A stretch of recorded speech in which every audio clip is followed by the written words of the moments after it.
अस्सलाम वालेकुम। उम्मीद है कि आप सब खैरियत से होंगे। आज का जो टॉपिक है 9th स्टैंडर्ड के लिए हिस्ट्री का, वो है the years of depression part second. तो पार्ट फर्स्ट में हमने पढ़ा कि बेसिक डिप्रेशन क्या था, डिप्रेशन क्यों आया था, कहाँ से स्टार्ट हुआ था।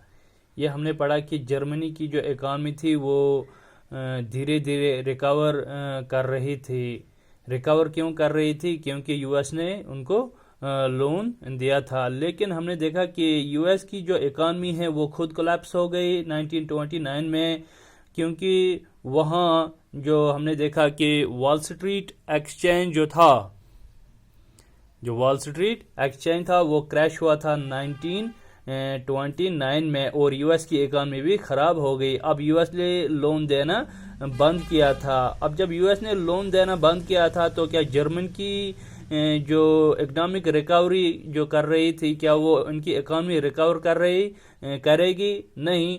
तो जर्मनी पर क्या इम्पैक्ट पड़ा, तो वही हम पढ़ेंगे कि हमने लास्ट में भी पढ़ा था कि क्या इफेक्ट जो रहा था किसका, कि जो वॉल स्ट्रीट एक्सचेंज क्रैश हुआ था उसका इफेक्ट जो था वर्ल्ड वाइड रहा था। तो जो उस समय पे जो कंट्रीज थी उन्होंने भी फील की थी, क्योंकि इकोनॉमीज जो थी वो इंटर लिंक्ड हुई थी। अब हम पढ़ेंगे impact of economic crisis on Germany, कि जर्मनी पर क्या इम्पैक्ट पड़े थे जो इकोनॉमिक क्राइसिस चल रहे थे। सो हम ये कह सकते हैं कि economic crisis had a deep impact on the German economy. जो इकोनॉमिक क्राइसिस थे उसका गहरा इम्पैक्ट पड़ा था किस पर? जर्मन इकोनॉमी पर। वो कैसे? तो इकोनॉमिक क्राइसिस की अगर बात करें तो जर्मन की जो इकोनॉमी थी वो बहुत बुरी तरह से मुतासिर हो चुकी थी जब यूएस में वॉल स्ट्रीट एक्सचेंज क्रैश हुआ था। तो उसके बाद में क्या हुआ था? जर्मनी में industrial production was reduced to 40% in 1932। अब देखिए कि 1932 आते आते जो इंडस्ट्रियल प्रोडक्शन था वो रिड्यूस हो गया था। जो जर्मनी में इंडस्ट्रियल प्रोडक्शन होता था वो रिड्यूस हो गया था। कहाँ पे वो पहुंच गया? That remained up to 40%। तो गोया कि अगर 1929 तक प्रोडक्शन इंडस्ट्रियल प्रोडक्शन 100% होता था, वो अब डाउन हो गया 1932 आते आते वो 40% पे पहुंच गया। देखिए अब जो इंडस्ट्रीज में जो प्रोडक्शन हुआ था, तो जिसका मतलब हम साफ देखते हैं कि लोग भी जो है अब काम नहीं कर रहे हैं। नतीजा ये निकला कि अनएम्प्लॉयमेंट बढ़ गई। सो वर्कर्स लॉस्ट दियर जॉब। जब हम देखते हैं इंडस्ट्रियल प्रोडक्शन डाउन हो गया, अब इंडस्ट्रीज में प्रोडक्शन नहीं हो रहा था। गोया कि जब इंडस्ट्रीज में प्रोडक्शन नहीं हो रहा था तो उस समय पे हम देखते हैं कि जो वर्कर्स थे वो शायद अब इंडस्ट्रीज में काम करने के लिए नहीं जाते थे, क्योंकि जो इंडस्ट्रियलिस्ट थे वो भी यही सोचते थे कि जब डिमांड नहीं थी प्रोडक्ट्स की तो मैं खामखा यहाँ पे मजदूर वर्कर्स क्यों रखूंगा। तो वहां पे हम देखते हैं कि ये पहला इम्पैक्ट रहा था किसका, कि जब इकोनॉमिक क्राइसिस हुआ था, जो वॉल स्ट्रीट एक्सचेंज हुआ था उसका डायरेक्ट इम्पैक्ट पड़ा था जर्मन इकोनॉमी पर। जर्मन इकोनॉमी पर क्या बाद में क्या हुआ था? इंडस्ट्रियल प्रोडक्शन रिड्यूस हुआ था 40%। अब जब इंडस्ट्रियल प्रोडक्शन रिड्यूस हुआ 40% 1932 में, नतीजा ये निकला वर्कर्स लॉस्ट दियर जॉब्स। अब जो वर्कर्स थे वो अपने जॉब्स गवा बैठे और वर पेड रिड्यूस वेजेस, या जो कुछ वर्कर्स जो वहां पे काम कर रहे थे उनकी जो वेजेस हैं वो बहुत कम थी। नतीजा ये निकला अनएम्प्लॉयमेंट बढ़ गई। Unemployment reached eight 6 million. तो अनएम्प्लॉयमेंट कितनी बढ़ गई थी? 6 मिलियन। तो बहुत सारे वर्कर्स अपने जॉब्स छोड़ दिए, उन्हें निकाल दिया गया था, क्योंकि जो अभी मैं बोल रहा था कि जो इंडस्ट्रियल ओनर्स होते थे उन्होंने कहा कि अब प्रोडक्शन करने की कोई ज़रूरत नहीं है, क्योंकि लोग मैं यहाँ पे खामखा मज़दूरों को वर्कर्स को क्यों यहाँ पे रखूँगा, आगे डिमांड भी नहीं है, मैं अपनी जेब से पैसे क्यों लगा दूंगा। तो अगर कुछ वर्कर्स काम कर रहे थे तो बाद में हम देखते हैं इनकी जो वेजेस हैं वो बहुत कम थी, क्योंकि पैसे नहीं थे इकॉनमी में। अनएम्प्लॉयमेंट का जो फिगर है जो कि मैंने बताया वो 6 मिलियन पे पहुंच गया था। गोया कि अनएम्प्लॉयमेंट भी अब बढ़ने लगी थी उसी के साथ में।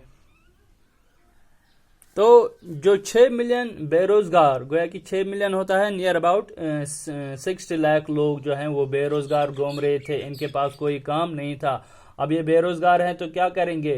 खाना पीना छोड़ देंगे? नहीं, काम करेंगे, या रोटी मकान कपड़ा, ये 3 चीजें फिर भी लाजमी हैं। तो पैसे नहीं थे, गवर्नमेंट कुछ नहीं कर रहे थे, उनको जॉब्स प्रोवाइड नहीं कर रहे थे वेमेर रिपब्लिक के जो लीडर्स थे।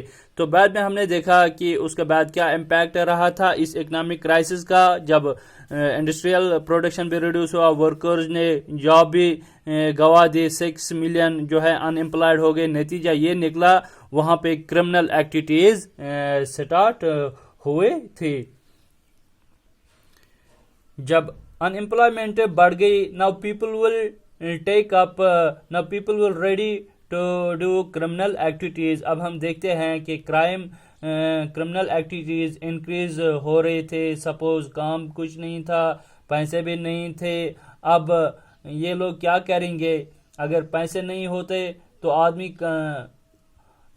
आदमी जो है वो काम करेंगे, तो लेकिन उसके बाद में उसको वेजेस भी नहीं दिया जा रहा था। वो अगर पैसे नहीं होते वो पेट भरने के लिए कोई काम करेगा, लेकिन वहां पे पैसों की जो प्रॉब्लम है, इकोनॉमी जो डाउन हुई थी उससे वहां पे बहुत प्रॉब्लम्स उनको देखने को मिलते थे कि अब यहाँ पे ना तो काम है ना पैसा है। तो गोया की जो क्राइम रेट है ये दिन ब दिन बढ़ती जा रही थी। लोग विलिंग होते थे कोई न कोई क्राइम करने के लिए, क्योंकि उनके पास ना काम है और ना पैसे हैं। जब हम देखते हैं क्रिमिनल एक्टिविटीज होती जा रही थी, क्राइम बढ़ता जा रहा था, क्राइम रेट इंक्रीज होता जा रहा था दिन ब दिन, तो वहां पे लोग जो हैं बहुत ज्यादा चोरी कर रहे थे, बहुत ज्यादा मर्डर कर रहे थे।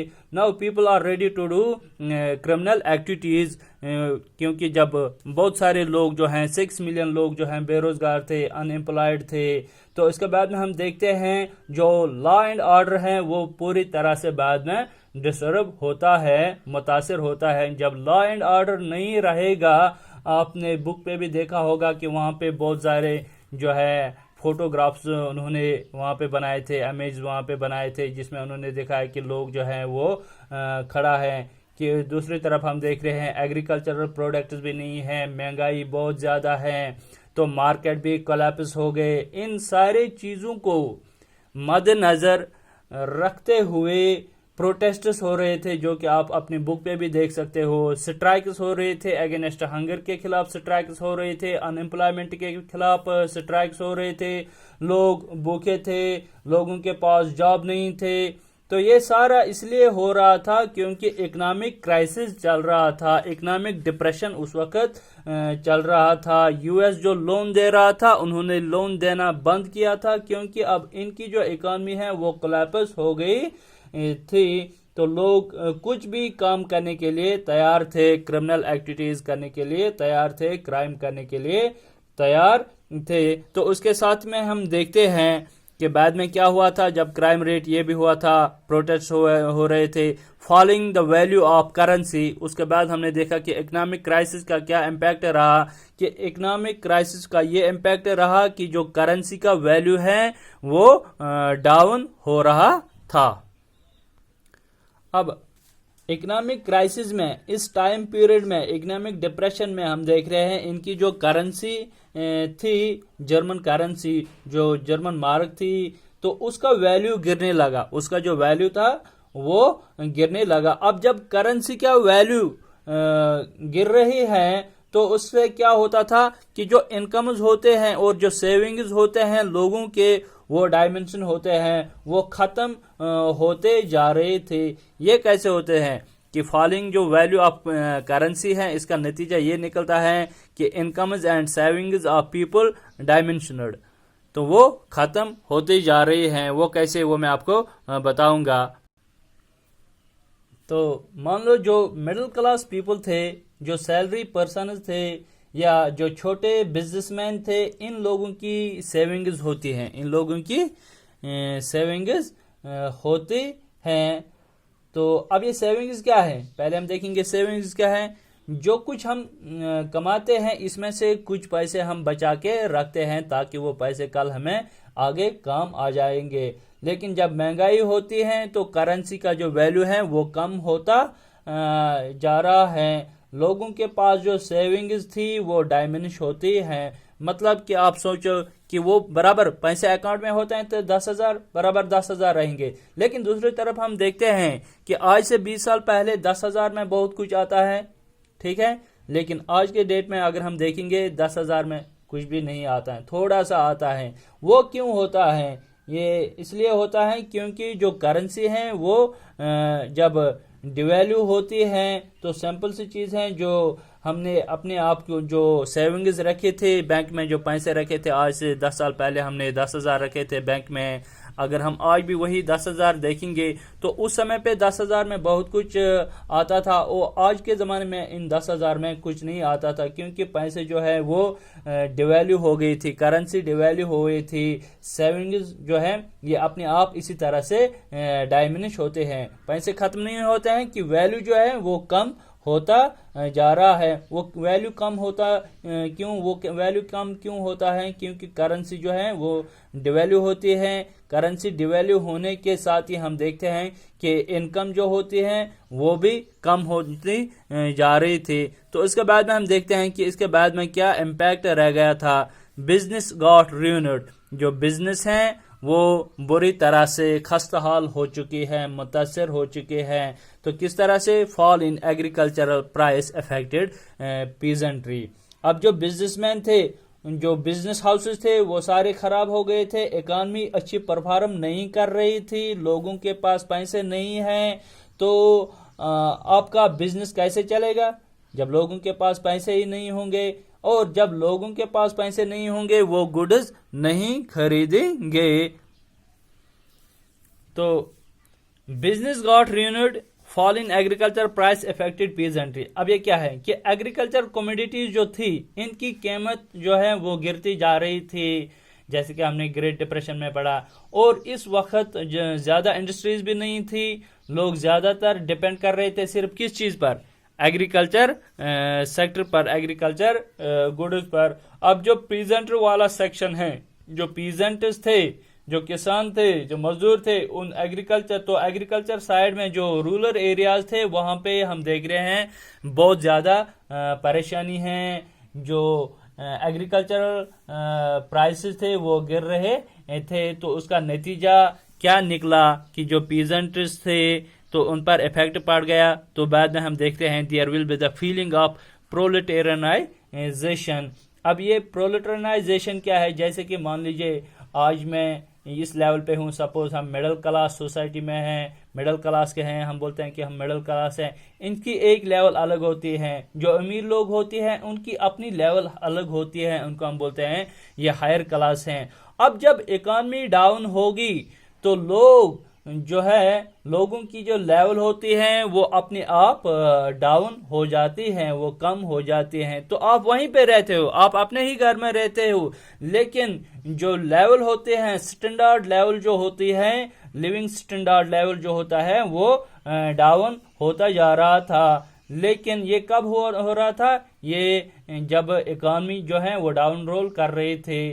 तो आप कि जो जीने का तरीका है, जो लिविंग स्टैंडर्ड है वो नीचे आ जाता है। तो लिविंग स्टैंडर्ड जो होता है वो डाउन की तरफ चले जाते हैं। जो फीलिंग ऑफ प्रोलेटेरियनाइजेशन जो है, तो ये क्या होता है कि इट जो है people become improved to the level of working class, to become improved to the level of working class. या प्रोलेटेरियनाइजेशन जो है ये कार्ल मार्क्स ने भी डिफाइन किया था, जो एक सेक्शन उसने ये भी लिखा था, there should be the rule of proletariats, जो प्रोलेटराइजेशन जो है इनका रूल होना चाहिए।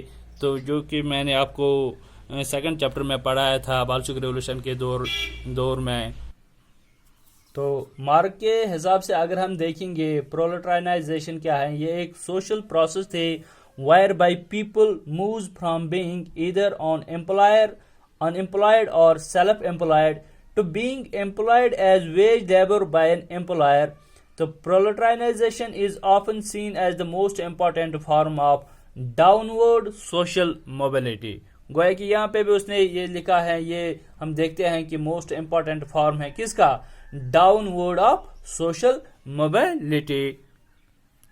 अब जो ये प्रोलेटाराइजेशन है ये भी एक मार्क्स का क्वेश्चन आ सकता है, जिस तरह मैंने वॉल स्ट्रीट एक्सचेंज के बारे में बताया, या ब्रिटेन वुड एग्रीमेंट क्या है, IMF और वर्ल्ड बैंक कब आ गए, वो भी एक क्वेश्चन, एक मार्क्स का क्वेश्चन बन सकता है. तो यहाँ पे हम देखते हैं कि मिडिल क्लास के जो लोग होते हैं वो नीचे आ जाते हैं. इनकी इकॉनमी जब पूरी इकॉनमी डाउन होती जा रही है तो इनका लिविंग स्टैंडर्ड भी कम डाउन की तरफ होता है. अब देखिए हमने सारा पढ़ा कि इम्पैक्ट क्या रहा था किसका, जो इकोनॉमिक डिप्रेशन आया था, जो इकोनॉमिक क्राइसिस थे, उसका क्या इम्पैक्ट रहा था जर्मनी के ऊपर. तो बाद में हम देखेंगे, ये सब हमने पढ़ा है कि ये इम्पैक्ट रहा था किसका, जब इकोनॉमिक क्राइसिस आए थे तो जर्मनी पर क्या इम्पैक्ट्स पड़े थे. इंडस्ट्रियल प्रोडक्शन रिड्यूस हुआ था, workers lost their job, criminal rate बढ़ गए, क्रिमिनल एक्टिविटीज हो रहे थे, following the value of currency का वैल्यू जो है ये खत्म हो गया था, बिजनेस गॉट रूइन्ड, बिजनेस भी रूइन हो गया था, एग्रीकल्चरल जो प्राइसेस थे उसमें फॉल इन एग्रीकल्चर प्राइसेस. तो नतीजा ये निकला, जो प्रेजेंट सेक्शन थे उस पर भी बहुत बुरा असर पड़ा, और फीलिंग ऑफ प्रोलेटाराइजेशन हुआ था, जो लिविंग स्टैंडर्ड था वो भी डाउन की तरफ जा रहा था. तो अब हम देखेंगे कि ये जो प्रॉब्लम्स थे, इन प्रॉब्लम्स क्या क्या रिजल्ट आया जर्मनी पर. अब हमने देखा कि जर्मनी जो है वहां पे बहुत सारे प्रॉब्लम्स आ रहे थे इकोनॉमिक क्राइसिस में. अब इन प्रॉब्लम्स की वजह से क्या रिजल्ट्स आए, what was the result of all the problems which were happening in the Germany. जो जर्मनी में प्रॉब्लम्स हो रहे थे उनका क्या रिजल्ट आ गया था. तो अब हम देखेंगे,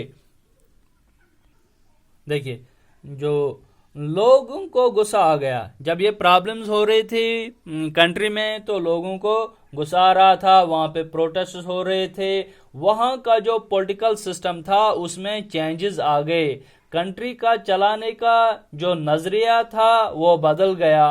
people lost faith on democracy. जो वेमियर रिपब्लिक था अब लोगों को उस पर कोई भरोसा नहीं रहा था, क्योंकि जर्मनी के लोग इन प्रॉब्लम्स को मद्देनजर रखते हुए ये कहते हैं कि as they were traditionally brought up by the dictatorship. Germany में पहले से ही डिक्टेटरशिप चल रही थी, तो उस समय पे ये सारी प्रॉब्लम्स नहीं हो रही थी जर्मनी में. तो आज यहाँ पे वेमियर रिपब्लिक है, तो वेमियर रिपब्लिक के होते हुए यहाँ पे बहुत सारे प्रॉब्लम्स आ गए.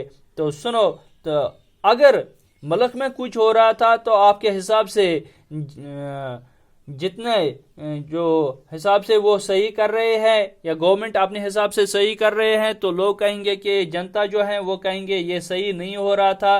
तो लोग ये कहते हैं कि हम गवर्नमेंट जो है उसको चेंज करेंगे, क्योंकि लोगों को एक्सपेक्ट होती है कि जब दूसरी गवर्नमेंट होगी वो कुछ न कुछ वेलफेयर स्टेप्स उठाएंगे लोगों के लिए. तो इस सेंस में भी यही हुआ कि यहाँ पे कि लोग जो हैं वो देखा कि बहुत बुरी तरह से मुतासिर हो चुके थे, इनकी इकॉनमी जो है वो बुरी तरह से मुतासिर हो चुके थे. अब वो भी बदलाव लाना चाहते थे. तो रिजल्ट्स क्या आए इन प्रॉब्लम्स का. जो फर्स्ट है, economic problems of economic depression had changed the political atmosphere of the Germany.